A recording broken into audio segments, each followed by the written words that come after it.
Hi, everyone. Welcome back to The Rich Nonprofit. I'm Lisa Avila, business strategist, helping women start and scale their nonprofits. And I'm so excited because it is 2026 and I have something exciting for you. You are getting a front row seat to see what it looks like to launch a nonprofit. And I have Gabs Hayes here, and we are going to talk nonprofit in real time, the strategy, the decisions, the pivots. So thank you for being here with me, Gabs. Oh, I'm so excited. There is no one else in the world that I would rather make this decision with. And so I'm really, really excited we're getting to do this together. Yes. Okay, I want to jump in. We are going behind the scenes, and I want to know what brought you here. What was happening in your life that made you realize that you wanted to start a nonprofit? Wow. I think this is such a good question, and one that I think you can get lost in and always trying to find the right answer. And so I don't know if what I'm going to give you is the right answer, but it's mine and it's the truth. So we're going to roll with it.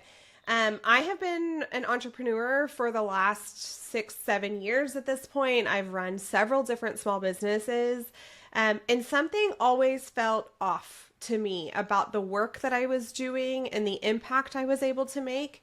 And I just didn't have exposure to nonprofits at that stage of the game to understand what they really meant and how it really meant to give back to the community.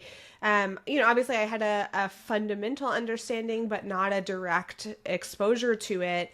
And the more and more I started to grow my business, it always felt misaligned to be chasing revenue targets all the time and that being like the goal that we were going after. And I remember with my first consulting business, right away, I put together this like fund to the side, a scholarship fund where I would pay for other women to go through and get the consulting and coaching that they needed in their career. And as I look back, this has just kind of been a thing is that while I'm extremely great at business, I'm a change management and project management professional by trade. I always wanted to be doing more. I wanted to be giving back more. And I hit a stage in my life where I can build from the ground up without the pressure to make a dollar. And that is a huge difference in the way that you show up in a business and the way that you make strategic decisions. And so I just decided with your support and knowing that I'd have some strategy along the way, this was probably going to be the greatest time that I could just go all in and give it a shot. And so I'm excited to share what we're going to be doing and how we're going to get there. But really, I think it was just taking a moment in my life when I felt like now's the time. Yes.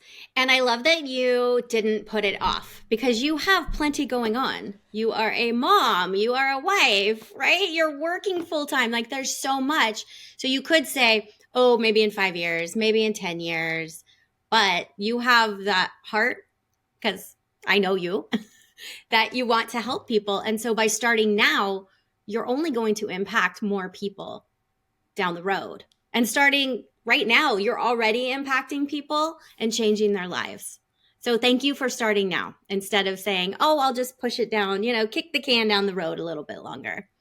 Yeah, and I think that opens the door too, Lisa. Like there's this moment, right? And I think whether it's a nonprofit, a business, having another child, changing careers, moving to another state, whatever it is, right? We get to these points where like, well, I'll make a decision when I have enough input. I'll make a decision when I have enough resources. I'll make a decision when I have enough time. And the reality is you're never going to have enough of any of it. So you know what? I'm going to do it messy. I'm going to do it real. I'm going to do it honest, but that's a huge value and a huge part of our mission anyway. And so, yeah, I think there is no better time than the present. And it just means I might grow smaller or slower to start with. But I'm going to do it with intention. And that is what's most important. Yes, yes, I love this. So then, because I want to get into what you are starting, but I also want to know why did you come to me for the help? Because you could have done the Google searches, and we all do that, right? When we're kind of thinking about things of like, well, let me just look on Google, let me see what I can do here and there. But what made you say, no, no, no, I'm going to be intentional and get the help I need to be able to do this the way I want to do it? Yeah. One, I emphatically trust you. So there's that. Um, but I think the other part of it is is my first few rounds in business, I did them alone. I did them the Google search way. I did them going to an accelerator. I did them in many ways the hard way, I think, if you were to classify it that way. And this time around, I wanted this to be fun. And of course, there will be hard days, there will be challenging days, but I really wanted it to be built from a place of fun and from a place of focus. I think that that's the biggest thing that I know I need help with. I got a gazillion and a half ideas for what I want to do.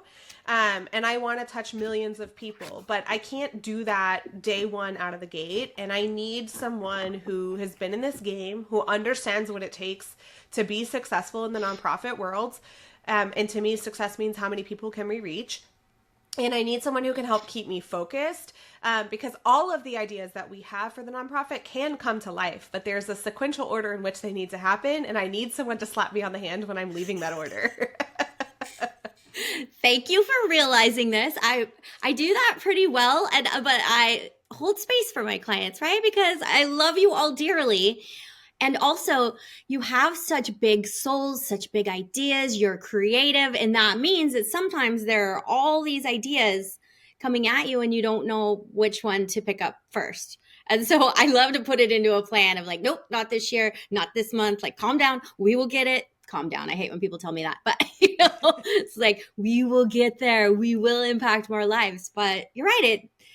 It's hard to do it alone. And what I appreciate the most is that you said fun, because if it's not fun and you don't find joy in it, then what's the point of doing it? You will get burned out and not want to continue. So fun and focus. Those are great. Okay. So do tell, what is this nonprofit? It's like, I feel like there should be like music. I know, we need a drum roll. Yeah, tell us everything. Tell you everything. So everything is that Lisa's still helping me figure it out. So that's the reality of today's moment. But the nonprofit is called Overwhelmed and Over It.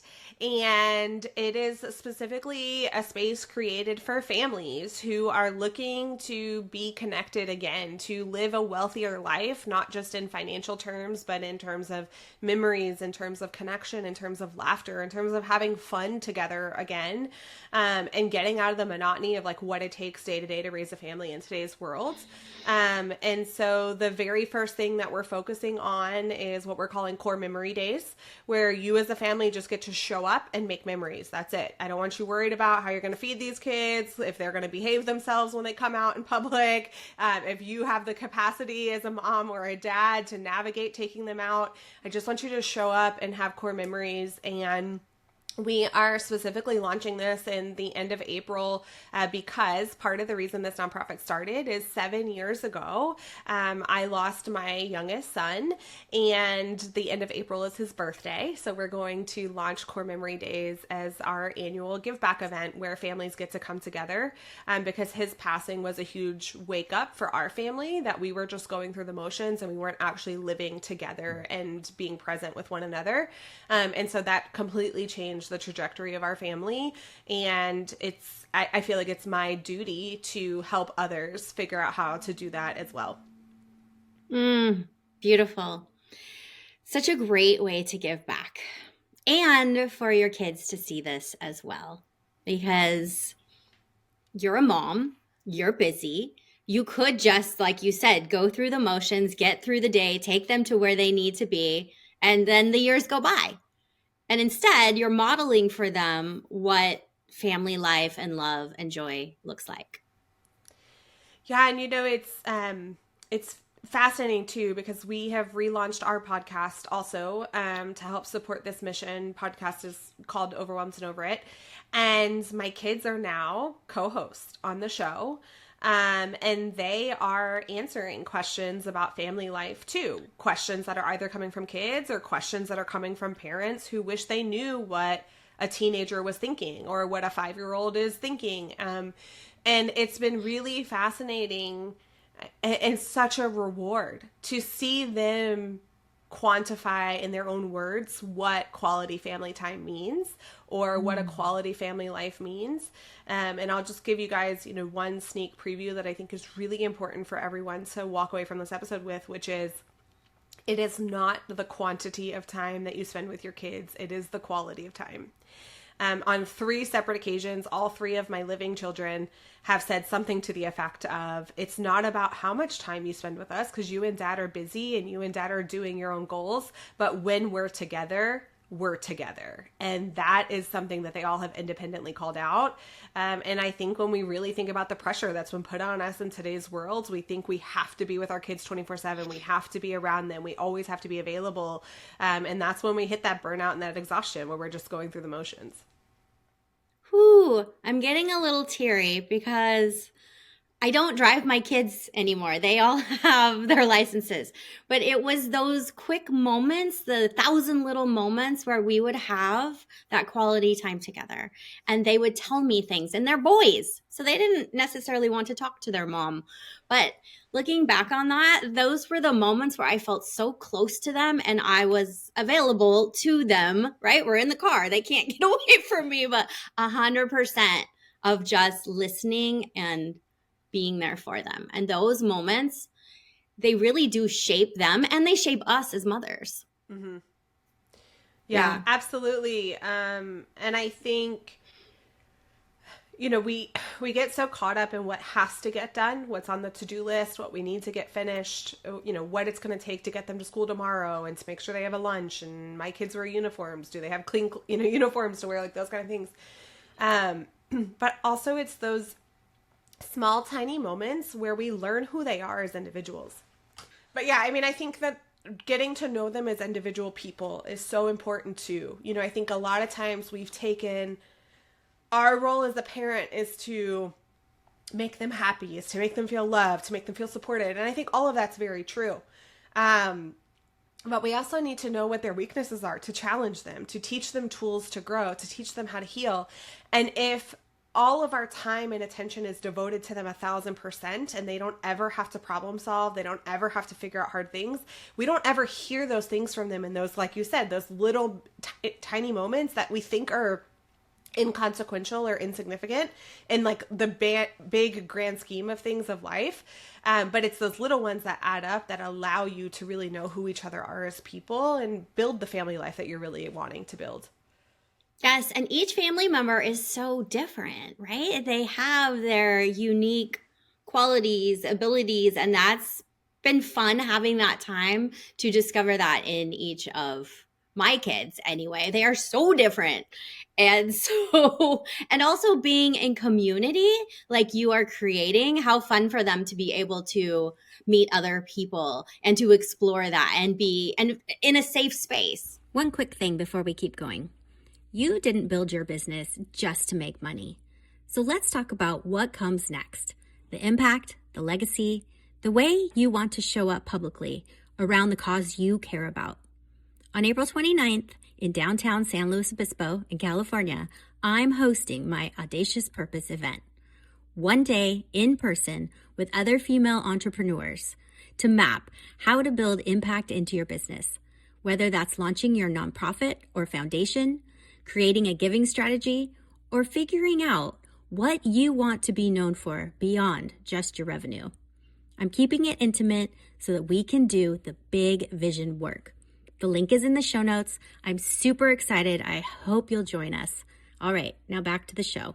Mm-hmm. Yeah, and it's fascinating, right? Because I'm coming to this with a business and entrepreneurial background. So I naturally go to, okay, what's our branding? What's our marketing? What's our outreach, right? Like I go through all of those things in my head and I feel very fortunate that I have that background. But when you're talking about the success of your nonprofit is the amount of impact you make, it's really hard to start to narrow that down. It's really hard to say, I don't want to just talk to everybody and help everyone, because the truth is I would if I could, right? But I agree with you in that it's very important to me, especially as we're building the in-person events, that the families who are showing up there are showing up for the same reason that you as a family are showing up. you all are working on becoming better people, experiencing a wealthier life, really figuring out what you want your life to be instead of just walking through the motions. And that means that the spaces we're creating are not for everyone. And Yeah. that's been a hard thing for me to accept, but that is the reality. But on the flip side of that, what I know to be true is that when we get that messaging and that branding so dialed in, the people who desperately need that space will walk in without any hesitation because they know it was designed for them. Yes. And people like us, we want to change the world. We want to help everyone. And maybe someday we will, but it starts with helping one person, one community. And I'm constantly telling my clients that of like, nope. Okay, one of my P's is we're picking the people. So, like you said, you're going to narrow it down. And it's not ideal client. I mean, you can use that term if you want when it comes to a nonprofit, but who you are serving. Mm-hmm. And then take it from there because it will expand. Of course, because these families are coming to you and then they go out into the world and they create the more impact and change. Yeah. Oh, I can feel it. I can sense it. I'm so excited. I love this work so much, as you know, and as you know, because it is starting a nonprofit is being an entrepreneur. You have no control over a lot of things, but you do have a vision, you do have a mission, and you're going to go after it. And 2026 is going to be so amazing for you because your light is only going to get brighter as you help more people. And we're going to have ups and downs, right? I mean, we're going to take this, we're going to do this monthly, we're going to talk about what's going well, what's not. Maybe there's some pivots, especially after your first event. That will be fun to kind of go through of like, well, how did it go? And there's always something with events. But I just think it's going to be so magical to go along this ride with you. I'm honored to be here and to see how you do this because I know you and I know in a few years it's just going to be like, whew, who knows? Who knows how many people you're helping? Oh, well, I'm excited that we're able to do this, and thank you for being willing to walk this journey with me. I genuinely hope that giving a behind the scenes look helps other women think that this is possible for them. That they don't have to be the Red Crosses of America changing the world by billions of dollars a year. It can be one little room, one small community that they start with, and know that they have support to do it. But I am an open book, and so yeah, we'll be talking about the stuff that fails. We'll be talking about every time, last month when I kept saying, I'm not sure if now's the time, magically Lisa would text me something not even about this. And I'm like, okay, universe, I hear you. You're giving me little shoves. I want to be open and I want to be able to talk about those things because I do genuinely think it honors and celebrates the work that you do. And I also think that it helps people understand the real heart behind nonprofits. I think there are a lot of people who have used them in the wrong way, which is one of my biggest hesitations and one of my biggest pauses to doing this. And another reason why I wanted to work with you, because I don't want to screw this up. I don't want to accidentally do something that harms others or isn't, the right way to approach it. And we all need that guidance and that mentorship in that process. And so I'm glad that we're able to do this publicly and share this mission as we go along, so that people can really decide if it's for them. And if so, how do they join us? Yes. And just real quickly, so most of the people who listen to my podcast, they're women. And they are successful. Some of them are business owners. Some of them are thinking of starting a nonprofit. Some of them just want to create more impact. They're not sure what that looks like because you're going through the days and doing the things you need to do, but there's this calling inside of you that wants to do more. And as we are both mothers, and I have a lot of mother listeners, what advice would you give them? Because you're saying, I'm a mother, I'm all these things, but I'm also going to go do this. So I don't know, was there a moment or do you have advice of like, why now? I'll be honest. I took about 6 months off of any sort of creation to just be present, to just deal with what was right in front of me. And I think that was part of it, is I had enough space and pause to be able to refill my tank to come back to be able to do this. I also think one of the greatest things that clued me in that it was time to do this was I had always looked at business as like, what could I do? What was I capable of doing? What was my skill set? What was my exposure? What was my reach?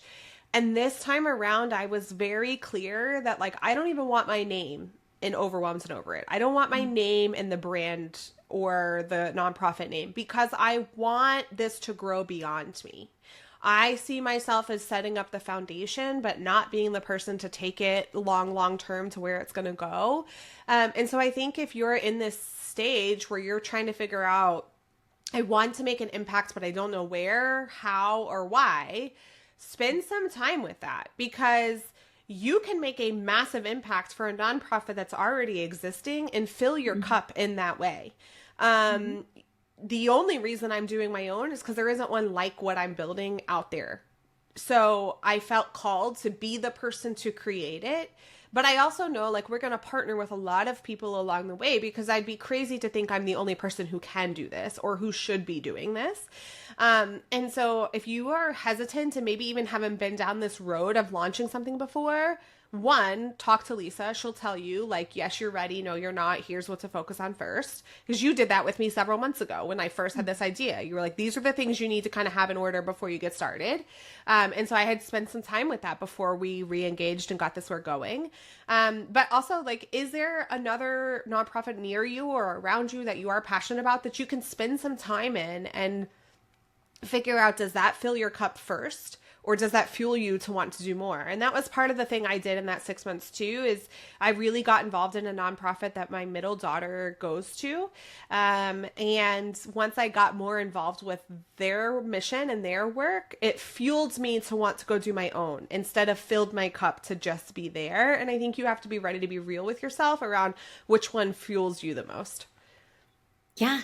And either works. If you know that you want to create impact, like you said, just start, go, volunteer, look and see what's going to work best for you and for your family. And yes, what you are creating, I have not seen out there. And so when we talked months ago about your idea, I was like, oh, heck yes.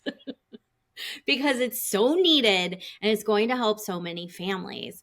And the family unit is just, it's so important because we are raising the next generation, which is, whoo, that's daunting. But not if you have community and a safe place and you can find people who want to raise their children that way as well. It's so beautiful and it's innovative. And we need that. Yeah. And, you know, I think you can spend 5 minutes on Reddit, right, on any parenting thread, and you can just see the reality of being a family and being a parent in today's modern world. It's harder than it's ever been. It's heavier than it has ever been, even though we have more resources, more access, more all of the things. And I genuinely believe in the ripple effect. And I believe that by me being selfish, and I'll put that in quotations for those who aren't watching the video, me being selfish enough to prioritize what makes me the best person, what makes me the best mom, then makes my kids the best versions of themselves. And then they have the tools to go to school and do the same thing with their friends and with their peers. And like, then those kids go home and take that to their parents. And then those parents take it to work, right? And so, you know, it can be so hard to look at all of the impact you want to make and then be overwhelmed by, how am I going to reach 100 people? How am I going to reach 1,000 people? How am I going to reach 1 million people? But when you start thinking about that ripple effect of a family is this core nuclear being in society that's touching every version of society, if we start there, we start the ripple that changes this world that we live in. And that gives us the permission and the right to form our world to be the way we want it to be. So refreshing. We definitely need that. Thank you. I cannot wait. This is going to be so fun. Thank you for being here, Gabs. What is the best way for people to find you? Right now, it's going to be the podcast. So, Overwhelmed and Over It, we're on Spotify and Apple Podcast. And that's where we'll keep you in the loop as everything's getting up and getting running. As of Lisa and I recording this, I don't even have the website up yet because this is all literally brand spanking new. So when we told you we're building it live, we're building it live. And so, yeah, if you keep up with the podcast, we'll be able to update you as we get the website up, as you can get on the mailing list. So, you know, as events are coming out and as they start to happen in cities near you. Wonderful. Thank you for being with me. And we will see you all next month on The Rich Nonprofit. Bye.